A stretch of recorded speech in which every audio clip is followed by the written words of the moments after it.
50 Cent, Ja Rule, and Marlon Wayans are all in an entanglement right now over Diddy. Yeah, I said it right, over Diddy. And it's sticky. Now damn, I'm sitting here trying to wonder who I should start off with. Should I do 50 versus Marlon or 50 versus Ja? Well, y'all done seen 50 versus Ja plenty of times. We'll talk about that later on. But first, let's start off with a very unexpected back and forth. 50 and Marlon Wayans. Can we really say unexpected? Because I done seen 50 beef with way more unexpected people. My apologies. So we know Scary Movie 6 is about to drop and Marlon Wayans is making his rounds promoting the movie. And being that he is a legendary figure from the 90s and he's done movies with Tupac, he was hanging with Big the night that he was killed, people wanted to ask him how they felt about Diddy because he also had a relationship with Diddy. He said he was at the Diddy parties and he ain't never see none of the baby oil activities going down. And so when they asked him recently about the doc that is breaking the internet, it's number one on Netflix in almost every country. I think they said like 49 different countries. They wanted to see his opinion on the documentary. He also would speak on 50 Cent's role in this documentary. We ain't baby oil close. Nah, you stupid. But yo, look, Puff is Nah. You working with Pac? I've known Puff for 30 years. You saw Big before he passed? Yeah. Bro, so you're close. And Jack, what were you saying? In the documentary, there was insinuations of, that Diddy possibly had something to do with both Tupac and Biggie. And, Who's telling the story, right? You can skew People very close to the situation. But you can create any narrative as a producer and as a director and as a storyteller. I can create a narrative. I could be like, you know what? You have? I could create a narrative. Well, I could be we like, see it all the time on reality shows. Like, Nah, on yeah, reality that's right. shows, Yeah, that's how you're they're creating you write a a narrative. character. It doesn't mean it's true. It doesn't mean it's true. I can get interviews. I can do this. I can get footage. And I could make you think this about that person. Nah, for sure, yeah. And that doesn't necessarily mean it's true. So for me, I think, look, 50 and Puff have a long-term beef. It's personal. It's Well, people are saying 50's wrong for doing it, but 50's right for doing it. It's divided. It's between him and Puff. And before it's between him and Puff, it's between both of them and God. Just the way Puff is down on his luck and 50's kicking a man when he's down. God is gonna. If 50 ever luck turn up on 50, that you got to be careful what you put out. There's a karma to every action that you do. 50 and Puff have a long-term beef. It's personal. It's between him and Puff. And before it's between him and Puff, it's between both of them and God. Just the way Puff is down on his luck and 50's kicking a man when he's down. God is gonna. If 50 ever luck turn up on 50, you got to be careful what you put out. There's a karma to every action that you do. You think we'll see that day? Huh? You think we'll see that day? I don't think 50 does dumb stuff. He's very smart, in terms of his business. I think he already had his. I think we already would have saw it. He got shot 9 times. He paid his debt early. So that's why he's like, F it. But, look, this is between him and Puff. And honestly, it's between both of them and God. Yeah. So, only God can judge, and both of them people will have time to sit with God and talk about and through everything. And right now is Puff's time to sit there and have a conversation, a much needed conversation with God. So 50 would see this clip, I'm assuming, and he would respond by posting up a picture of Marlon in his role in the classic movie White Chicks, and he would say, "Keep my name out your mouth, punk." Marlon would respond with a picture of 50 Cent's face on the cover of 12 Years a Slave, and he would say, "Now 50, let's think about this."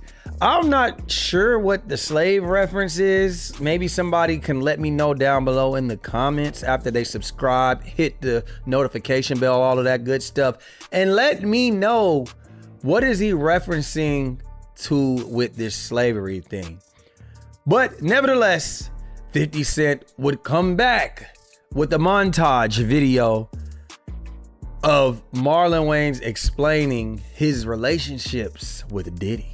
Never goes on the type of parties that I go to. I don't frequent those type of parties, and even if I go, like I said, been doing Diddy parties for 15 years, and I must say you never let me down, Puff. Ain't no party like a Diddy party. Good times, people. I've never seen any of this. I'm like, when I hear about it, when did that happen? And so far, that's where we end this back and forth. Do I think it's over? No. Now, what I will say is Marlon Wayans' take on the documentary as a whole, I agree with. A lot of people aren't going to be objective because we understand that Diddy is a bad person. We've seen the videos with Cassie, so people don't feel sorry for him at all. I don't feel sorry for him, and I don't think that that's Marlon trying to say that he feels sorry for him. I think that Marlon Wayans is trying to say that when you do these documentaries, narratives that side with the public scrutiny that Diddy is catching are easy to believe. So it's easy to just get people that'll get on here and say anything, maybe even bring a little bit of something, mix some lies with the truth, and a narrative is set.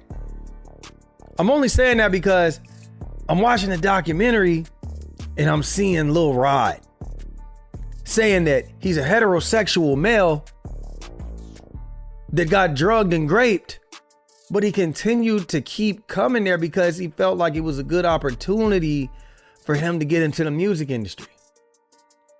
Now, while that can be true, I, as a heterosexual grown man, don't know too many men that are willing to sell their soul so they could try to get on. Listen, if you try to take my butt, I'm dying about that butt. You hear me? Hey, even the scariest of the scariest is gonna leave and never come back. So Lil Rod, I gotta say, you built different if that's the case. Also, Diddy's childhood friend had 25%, helped build Bad Boy label, was a partner, had 25%, which they said at the time was worth 25 million. He's saying that not only was he sexually abused by Diddy, he's saying that Diddy took the 25% back with just a bat, standing over him with the bat. Do you know what you gotta do to me to get that 25 million back, sucker? This is why I feel like it's hard to believe, as well as them saying that Biggie's estate paid for the funeral when they came out and said that's not true. This is what Marlon means by saying narratives can be shifted without facts. Now let's get to 50 Cent's arch enemy, Ja Rule. These motherfuckers might have the longest running active beef in hip hop, pretty much at this point, almost 30 years in.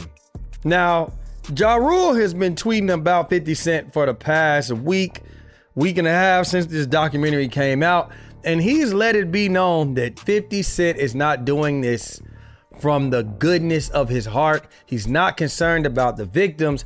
He's only concerned about getting revenge on Diddy because Diddy turned out his baby mama, as well as getting money, as well as saying that, yo, y'all need to check 50's background. He's just as bad as Diddy. Now, 2 days ago, Ja Rule chimed in about this documentary and he said, let's be real. That nigga don't give a F about the victims. We all know why he did the doc. Herman's cancer to the culture. If he cares so much, then donate the profits to charities for domestic violence. So people would give backlash to Ja Rule and say, hey man, not you defending Diddy.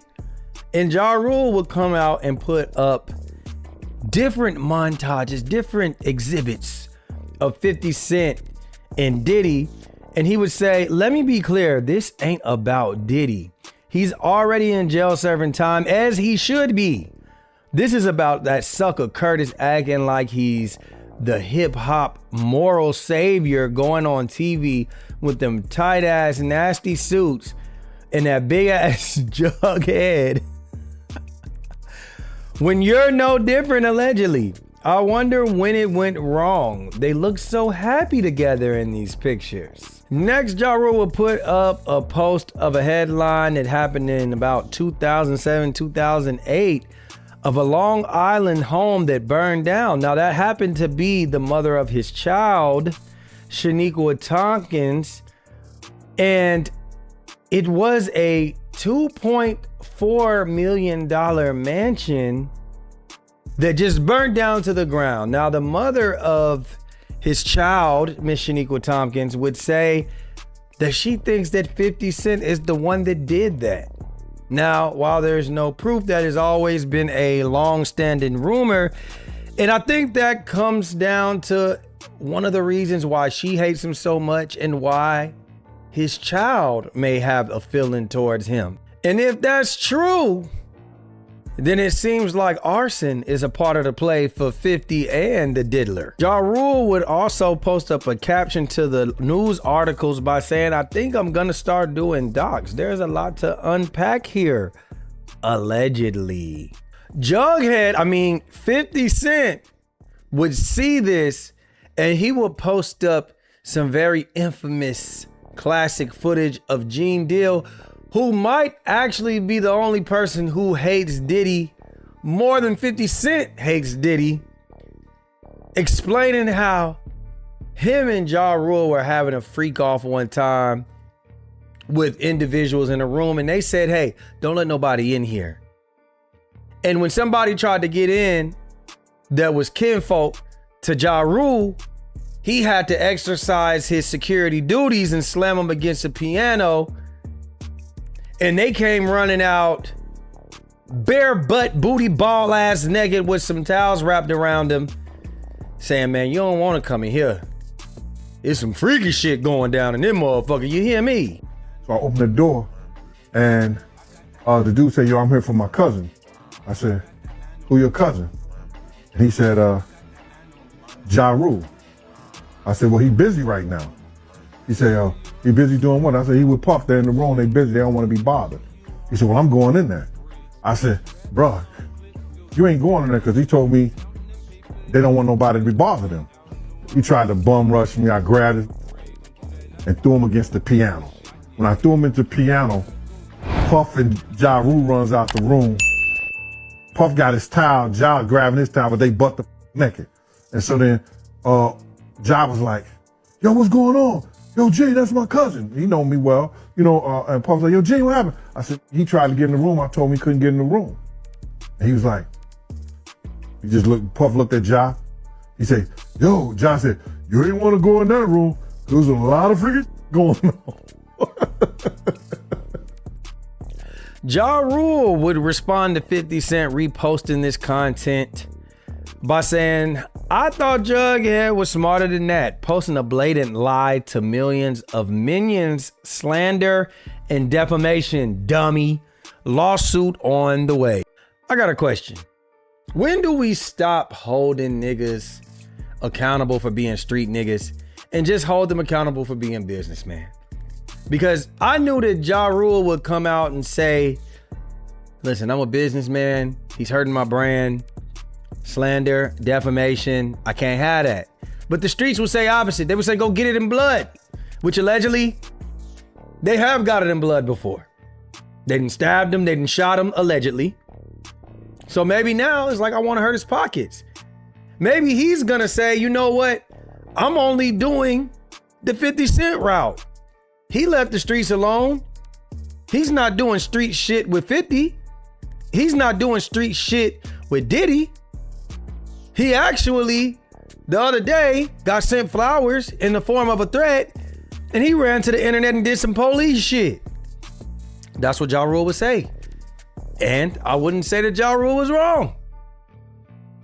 When do we hold 50 Cent accountable for being a businessman first and not a street nigga anymore? When does the expiration come from that? Because I also seen Charlemagne ask, why do we get on 50 Cent as an executive producer, but not the white executive producers? But 50 Cent posted Marlon Wayans from White Chicks and said, keep my name out your mouth, boy. And then Marlon Wayans is coming back on Instagram too. You about to say something, Charla? How come nobody ever says that when it's white producers? Like TMZ did docs on Diddy, there was docs on Hulu. How come they weren't Peacock. kicking? How come they weren't kicking the person when they down?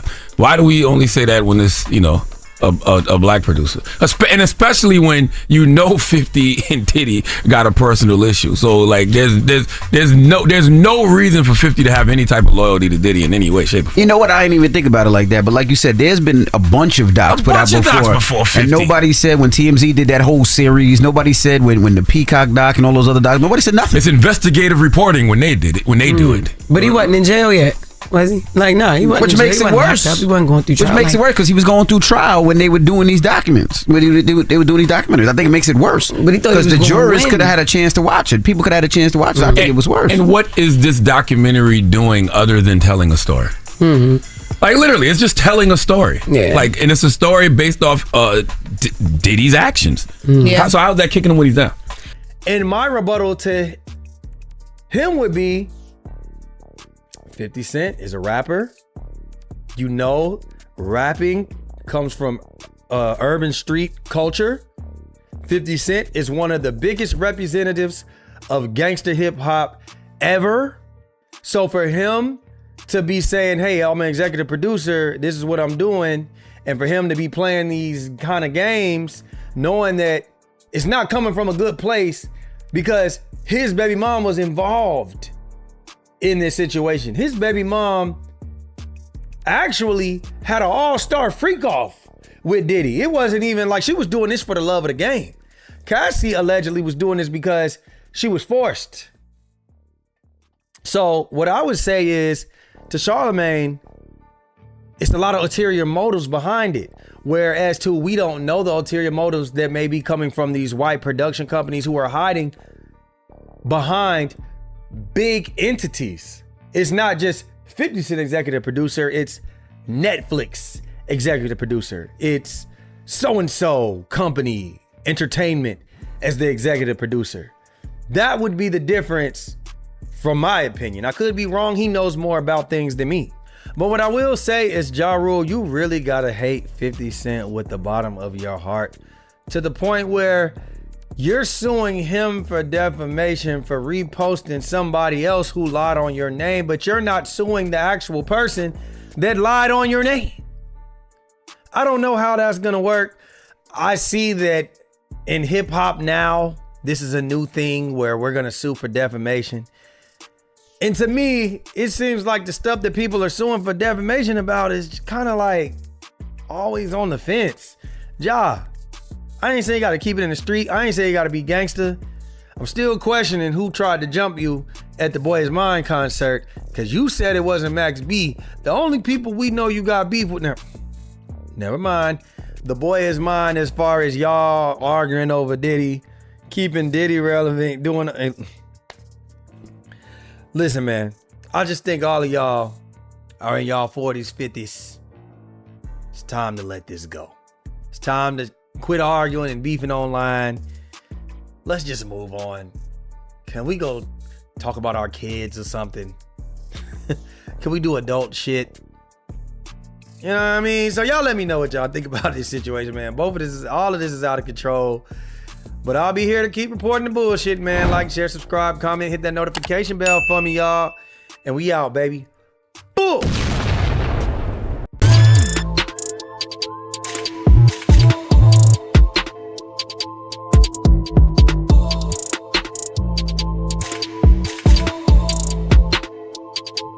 Big Just LaFlare. It's him.